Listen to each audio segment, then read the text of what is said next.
The man who conquered Constantinople walked through a forest in 1462. He had crushed the Byzantine Empire. He commanded 150,000 soldiers. Emperors feared his name, and he turned around. Not because of an army, not because of walls or weapons, but because of what was nailed to the trees. Sultan Mehmed II invaded Wallachia expecting another victory. Easy territory, a small kingdom between his empire and the rest of Europe.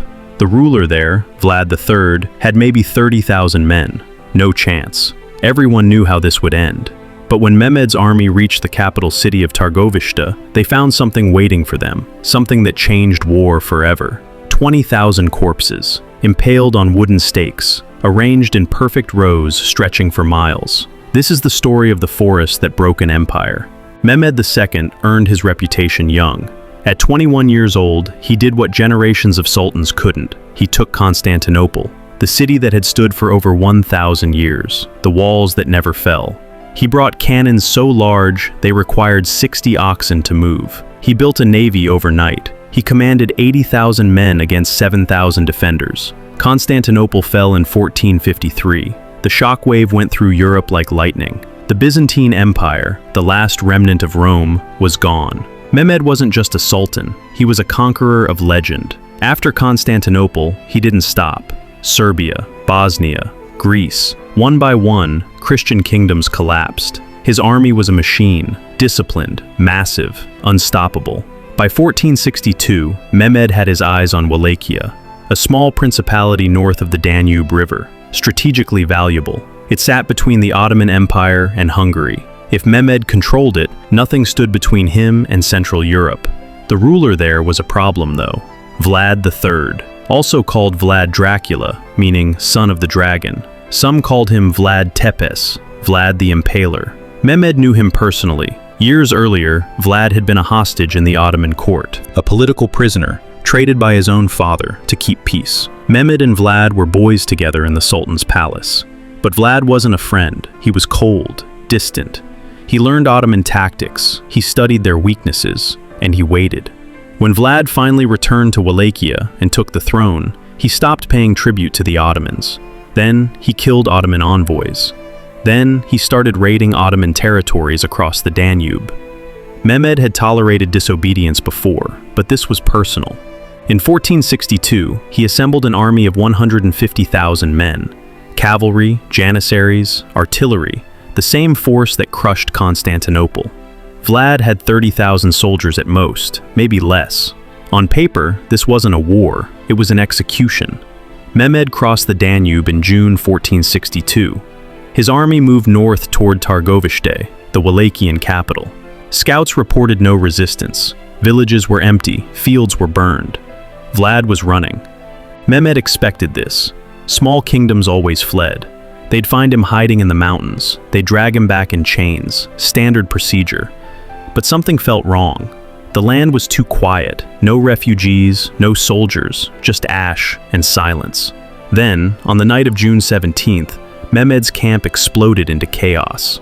Horses screamed, tents caught fire, men were dying in the dark. Vlad had attacked. Not a battle, a raid. Vlad's cavalry tore through the Ottoman camp like ghosts. They struck the command tents, they targeted officers, they killed thousands in minutes. Mehmed barely escaped. His personal guard formed a circle around him as Wallachian soldiers cut through the camp. In the confusion and darkness, no one knew where the enemy was. Ottoman soldiers killed each other by mistake. Then, as fast as they came, Vlad's men vanished. By dawn, the camp was a graveyard, bodies everywhere, smoke rising from burned supplies. Mehmed's officers wanted to retreat. This wasn't a normal enemy, this was something else. But Mehmed refused. He had 150,000 men. Vlad had a few thousand cavalry. One night raid didn't change the math. They would continue to Targovishte. They would end this. The army marched north. But the closer they got to the capital, the worse things became. Wells were poisoned. Crops were destroyed. Every village they passed was burned to the ground. The Ottomans found no food, no water, no people. Vlad had turned his own country into a wasteland. This was scorched earth at a level Mehmed had never seen. Vlad wasn't just retreating, he was erasing everything the Ottomans could use. By the time they reached Targovishte, the army was exhausted, hungry, thirsty, and then they saw it. The first scouts rode back to Mehmed in silence. They didn't report, they just stared. Mehmed rode forward himself to see what had stopped them. Outside Targovishte, stretching nearly a mile in every direction, was a forest. But not trees, stakes, wooden stakes, thousands of them, each one 10 to 15 feet tall. And on every stake, a body, Ottoman soldiers, impaled. Some had been dead for weeks, some for days. Crows circled overhead. The smell hit the army before they even got close. 20,000 corpses, arranged in perfect rows, like a garden. Mehmed stopped his horse. His officers stopped beside him. No one spoke. The bodies weren't just killed, they were displayed. Some were impaled through the chest, some through the stomach. The stakes came out through their shoulders or mouths. It would have taken hours to die. And this wasn't random. Vlad had organized them by rank. Officers in the front rows, regular soldiers behind them. He dressed some of the corpses in their uniforms. In the center of the forest, on the tallest stake, was the Ottoman governor Vlad had captured months earlier. He wore his full ceremonial armor. This wasn't a battlefield. This was a message. Mehmed sat on his horse and stared at the forest for a long time. His officers waited. The army waited. This man had broken through the walls of Constantinople. He'd watched empires fall. He'd ordered thousands of executions himself. But this was different. This wasn't war. This was theater. Psychological warfare, designed specifically for him. Vlad knew Mehmed would come. He knew the army would march to Targovishte. And he prepared this. A forest of corpses. A greeting. One of Mehmed's commanders, a Greek historian named Laonikos Chalkokondyles, wrote about this moment years later. He said Mehmed praised Vlad's cruelty. He called it genius. But he also said Mehmed's face went pale, because Mehmed understood something in that moment. He wasn't fighting a king. He wasn't fighting a general. He was fighting a man who had nothing left to lose. A man who would turn his entire kingdom into a graveyard before surrendering. And that kind of enemy couldn't be beaten. Not with 150,000 men. Not with cannons. Not with strategy. Mehmed gave the order that same day. Turn around. His officers were stunned. They'd marched all this way. They had the largest army in the world. Targovishte was right there. But Mehmed was done. He left a garrison behind under one of his generals, Radu, who happened to be Vlad's younger brother. Another twisted detail in this nightmare.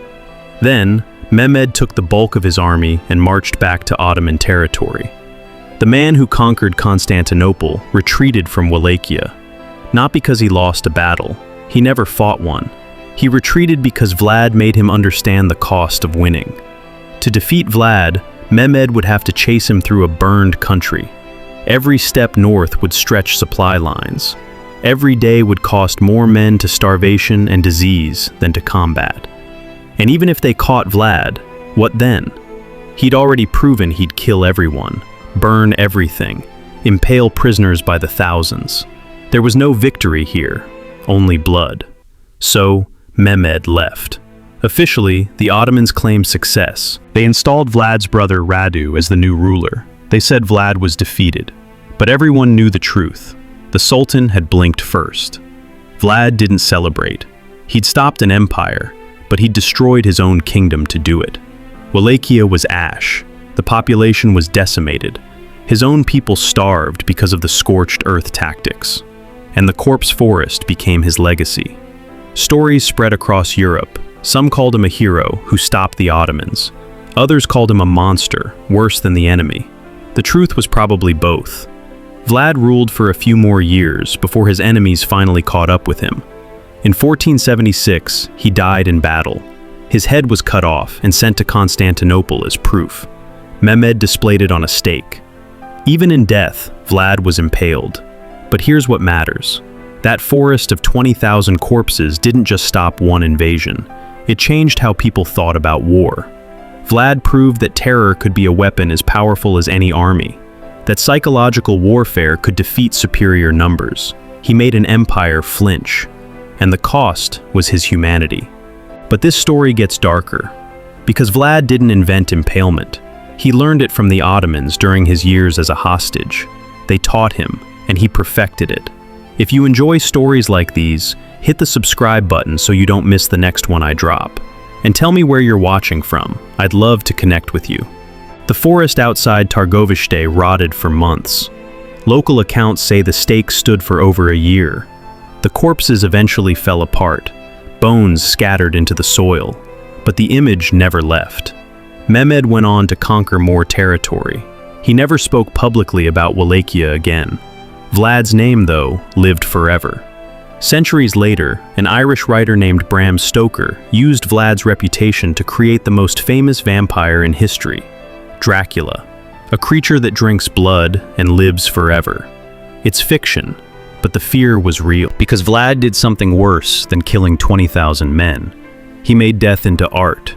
He turned corpses into a message. He weaponized horror itself. And it worked. One man, 30,000 soldiers, against an empire of 150,000. He didn't win with strength, he won with fear. The forest of corpses wasn't just brutal, it was calculated. Vlad understood that Mehmed's greatest weakness wasn't his army, it was his mind. He made the Sultan imagine what kind of ruler would do this to his own prisoners. What kind of man would spend weeks impaling 20,000 bodies just to send a message? And Mehmed decided he didn't want to find out. That's the power of psychological warfare. That's what happens when someone has nothing left to lose. 20,000 corpses stopped an empire, and the world never forgot.